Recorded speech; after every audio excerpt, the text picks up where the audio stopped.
What's the deal, lot familiar? It's Don Tony Teflon. I'm back at you with another one, and this one is from Season 3, Episode 6, Theories, Breakdown, and Recap. I'm going to go through it all. I have broken this code, and I'm going to tell you all about it in this video. Jasper's the one who can tell us why it happened.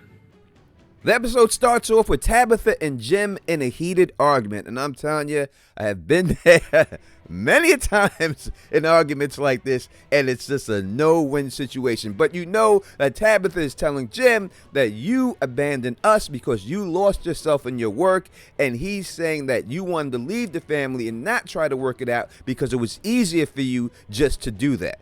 In the morning, Julie wakes up and says she heard the argument. She believes everybody in Colony House heard the argument. But she said this is par for the course. So this is what was going on right before they decided to take that last trip, which they ended up in Frumville.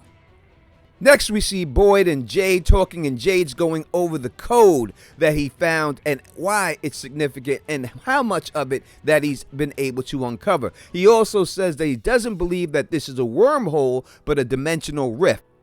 Now, a dimensional rift is a tear in the fabric of reality that allows one to travel to and from other dimensions, even crossing time. The fact that he brought these two things up make me think that it's not one of these things. I was 100% behind the wormhole theory. I think I helped build that theory from season 1, but the fact that he did mention it and dimensional rift makes me think that it could be something other than both of these things. Now, as I said, I do believe I figured out this code. They gave it away last night, and I'm going to tell you exactly what that code is, but I'm going to do it in my next video. It'll be out an hour or so after this video, so make sure you check back with the channel if you truly want to know what's going on with this code. We see Henry in Victor's room, and they circle back to the Jasper situation. I was afraid after watching last episode that they were going to push this off maybe till something later on in the season, but the fact that they circle back to it so soon. Victor tells his dad that he's gathering things because he has a very dangerous mission, and if he wants to walk with him to it, he can. His dad, taking this opportunity to get to know his son a little bit better, decides to go along. We then transition to Kenny and Marielle, and Kenny just trying to stay busy, just trying to be helpful. He's going through a lot of things, the death of his mother and his father all coming back up, and he just wants to stay busy. He wants to just do something, but at the time there's really nothing that he can do. He just needs to work on himself, and that's what Boyd tries to let him know. After this, we see Boyd. He does enter the clinic. We see Randall. He's still laid up in there. He's still messed up from the attack. When Boyd runs into Christy, she tells him that the ambulance has an ultrasound machine. Now, I predicted that this was going to happen. My sister actually is the one who told me that all modern ambulances have ultrasound machines. After this, Boyd takes off to let Fatima and Ellis know. We then transition to Fatima talking to Ellis, and Ellis is very concerned about his girl. He wants her to come clean. He wants her to tell other people about what's going on with her. But she's afraid that if she does, that people are going to start looking at her kind of like they look at Sarah, in my opinion, because if she tells people, hey, I'm eating rotten food, they're going to think she's a monster. I would think she's a monster, but has she come truly clean? Has she talked about the blood to Ellis? I'm not sure if she did. Boyd then arrives, and Ellis wants Boyd to know what's going on.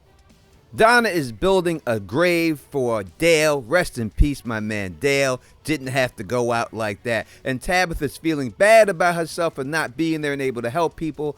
Donna consoles her, tells her that she's done the best she could, that the most important thing now is for her to spend time with her children. After that, Victor arrives at the tunnels with his father. His father said he's going into the tunnels with him so that they both can go and recover the dummy Jasper. After this, Boyd and Fatima start to talk with Ellis, and they tell Boyd everything about Fatima eating all of the vegetables. And I don't think they talked about the blood. I don't think Ellis knows about the blood. But Boyd tells them that there is an ultrasound device and that they can look on the baby and check on it. They need to go to the clinic.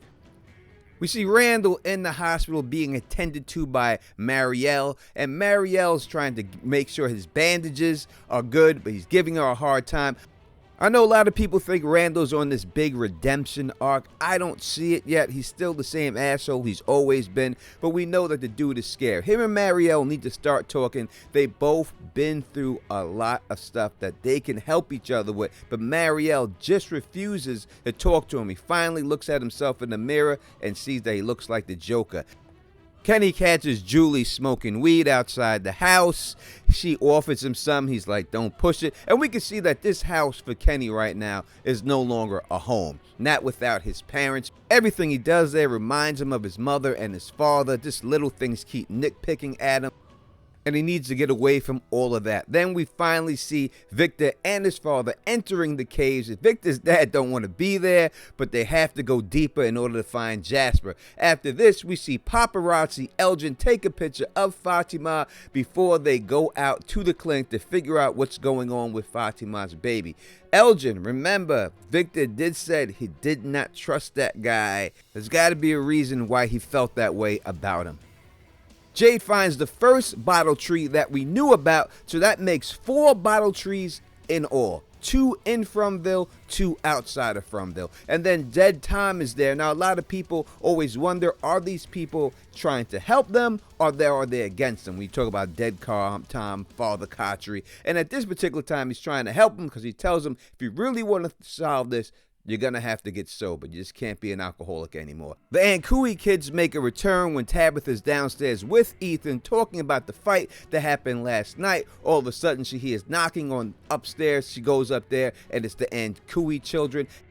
I know everybody's trying to figure out what this word Ancouie means, and they have a whole lot of theories. I don't think it's going to be that elaborate in the end when it's all said and done. I always say the simplest answer is probably what it's going to be. But Tabitha then decides to go have Ethan help Jade. After this, we see Kenny real quick tell Donna he can't stay in the house anymore, and she's like, you can just come live at a colony house. You'll always have a place then.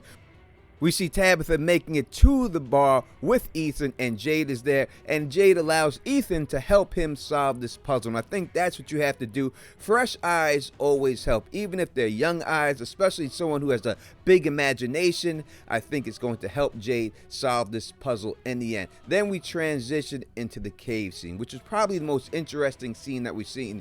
We've seen that the stuff was moved from where it was, and that they had to go deeper inside the cave. And then we see Jasper basically set up for a tea party.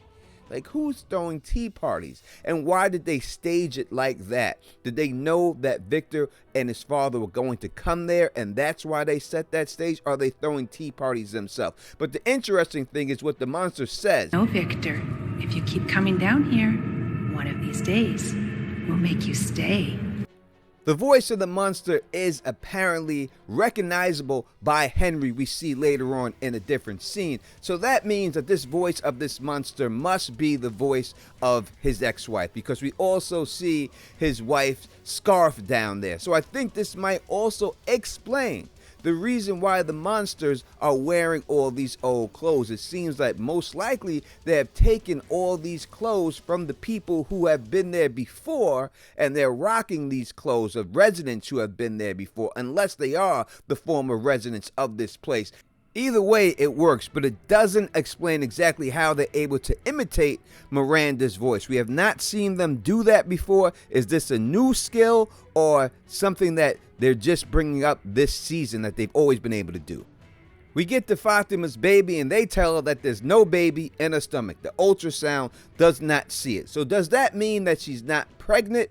No, it doesn't mean she's not pregnant. It seems like she's not pregnant, but we also see the scene after, and that's with Elgin. When Elgin takes the picture, we see Fatima come into the picture with the kimono lady. So is Fatima not pregnant, but turning into this kimono lady?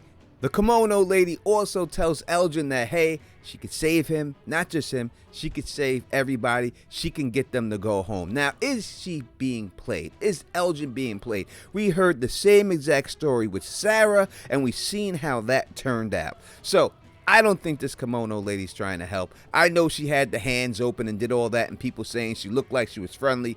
I don't buy it whatsoever. I think there's a good chance that Fatima is turning into this kimono lady. And after that, we get the big reveal, and I told you that this was going to be the case because in order to be a chosen, you had to have a dream of this place outside this place. And then we see that Tabitha had that dream as a little kid, that she was not just in this place but in the specific section of the red rocks with the totem. That's why she didn't recognize it when she's in this place this whole time, because she's never seen that before. So that's how this episode ends.